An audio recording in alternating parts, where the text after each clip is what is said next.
Hey, I'm Gary Moyers here in Studio A at Studio 84, and it's an honor to sit across the room from Jerry Brownlow. He is the host of That's the Gospel, which airs here in Lubbock and across West Texas and really all over the country. And Jerry, it's good to talk to you. Thank you. Yeah, thanks to the internet. Now you can just go anywhere. Go anywhere. Everywhere. Yeah, you are everywhere. It's kind of fun, isn't it? Yeah. Oh, it's incredible, isn't it? It is. And now, Jerry, tell me about your show. First off, right now, at least, it's airing on a couple of stations here in West Texas. Right. 99.5 in Lubbock. In Lubbock, and also 92.9 in San Angelo, Lone Star. Okay. 92.9. Yeah. On Sunday mornings. Sunday mornings.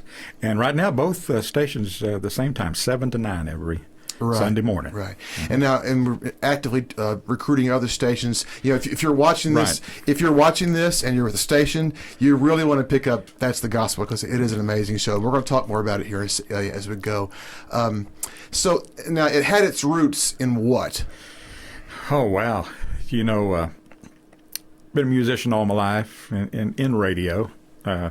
Nearly all my life. Yeah. Thanks to a guy named High Pockets Duncan. Okay. A lot of people have heard of High Pockets Duncan. Is that a long story? Oh, it's a long story. Okay, we'll come back to High Pockets later. All right. I have no idea how I ended up there.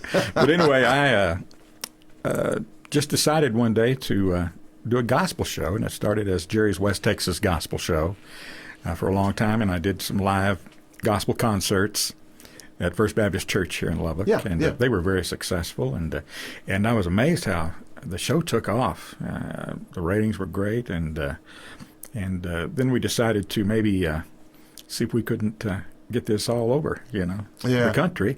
So I decided to change the name from Jerry's West Texas Gospel Show.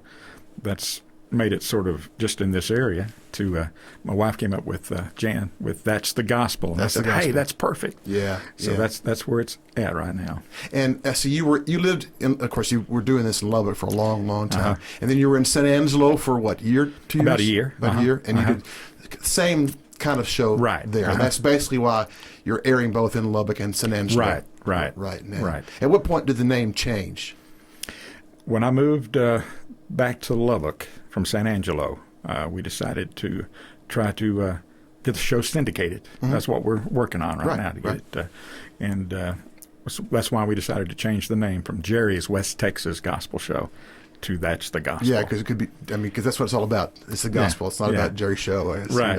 Right. Now, the unique part of this, the format. You've got a lot of Southern gospel-based shows out there, but your format's different. Tell us a little about that.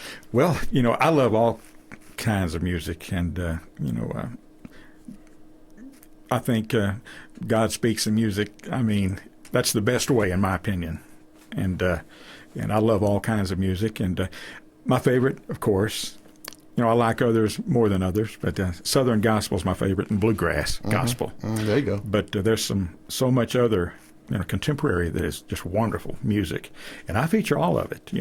It's mostly Southern gospel and bluegrass, but I feature a cappella, of course. Yeah, you got to do some of that now. Okay. I feature that, and it's just so many wonderful music, avenues or whatever that you can use that. And I think you should use it all. And just music. I love music, I guess. And you put the verses in between the songs, which is, I think, so important. Yeah, I love doing that, and reading the Bible and learning the verses and trying to come up with the right verse with the right song.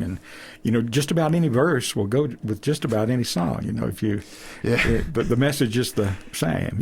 Right.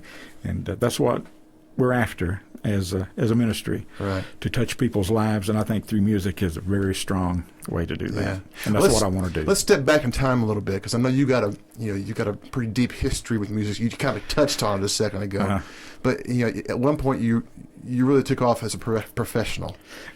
Tell me about that. Oh wow, I come from the music family, the Brownlow family. My mom was a professional musician, and my dad and my brother Randy. We had the Brownlow family band, and we played for years. And I finally ended up with the Maines Brothers band, and that's a story to that too. It take a while, but my brother joined first, and I had got a call one day and Actually, it was just Kenny, my brother Randy, Donnie, and Steve. Mm-hmm.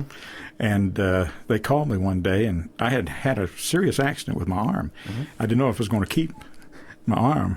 I had an accident with a tire. We kind of had a incident with a tire, and about 2 years I didn't get to play because I was in a cast. And I got a call one day from my brother, and he said, "We'd like you to join the Maines Brothers Band. You think you'll be ready to play at a certain date?" And my arm was completely in my hand, even in a cast, and I said, "I'll be there." I forgot how many months we had, but I told my doctor that after the next operation, I wanted him to leave my thumb out of the cast where I could put a pick on it. And I remember I made that date that night, and here in Lubbock, it was played that night. I remember my thumb swelled up. I thought, uh-oh, Yeah. But I made it through, and that's how I became a Maines Brothers Yeah, band and you toured with member. the Maines Brothers for how many years? Oh man, we toured. I've been with them since 1977, Uh-huh. and we toured from just all over the country for about 10 years, I guess. Yeah. Heavily, probably for only about a couple. Yeah.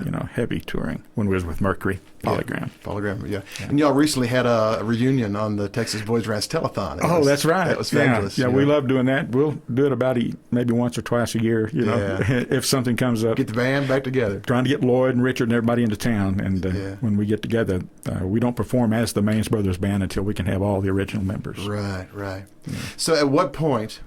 Now I know you grew up, the Brownlow family band, and you going through the Maines experience. At what point did you really latch on and understand what Christianity, what the gospel of Jesus Christ was all about? Right. Man, it's so touching. I know he beat me over the head for years, and I didn't listen. Uh-huh. And it's just just playing with some of the best musicians in the country, and still something missing. And I didn't understand. We'd play a concert coming up, a huge concert, and, I wouldn't really get nervous or excited. It was just kind of, let's do this. And I said, something's wrong. You kind of feel like something's wrong when you're not enjoying what you love. Yeah. And, it's just so much in a short period of time that this all happened. And started, I call it gaithering. I started watching the Homecoming series and stuff. So gaither is a verb now. You're gaithering. Yeah, I'm okay. gaithering. And boy, I heard this music that, I've always loved gospel music. And I remember being in church sometimes. I remember the song,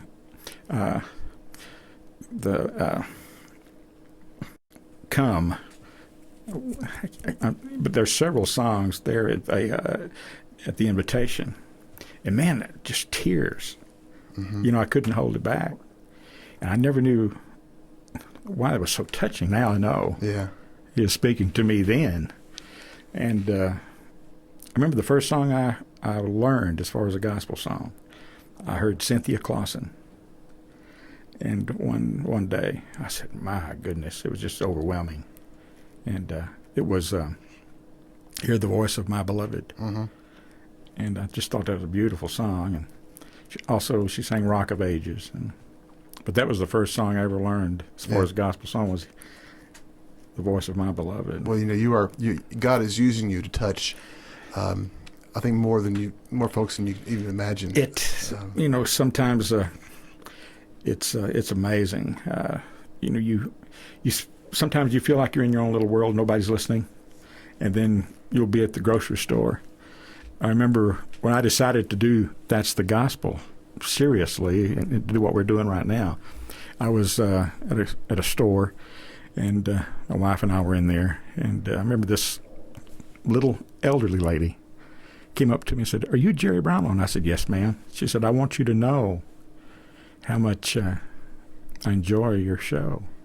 And when I left Lubbock, it wasn't on the air here. Mm-hmm. And she said, "We was wondering what happened to you." I said, "That's the way we start our mornings, And when you get that, and I looked at Jan, I said, "I'm moving back to Lubbock." Yeah. But that's it's just amazing. I have to stand back sometimes. It's so overwhelming. Just those little things like that. I don't call it little. That's not the right word. Yeah, God moments. Yeah, there you go. Yeah. Yeah. So there's this phrase I've heard you say many, many times. It's what the best music ever recorded, along with the greatest words ever written. Yeah, it's hard to beat. Yeah. And that's the gospel. And that's the gospel. All right. Well, Jerry, it's good to talk to you. Thank you so much may God bless what you're doing. You too. Thank you, Gary. Yeah.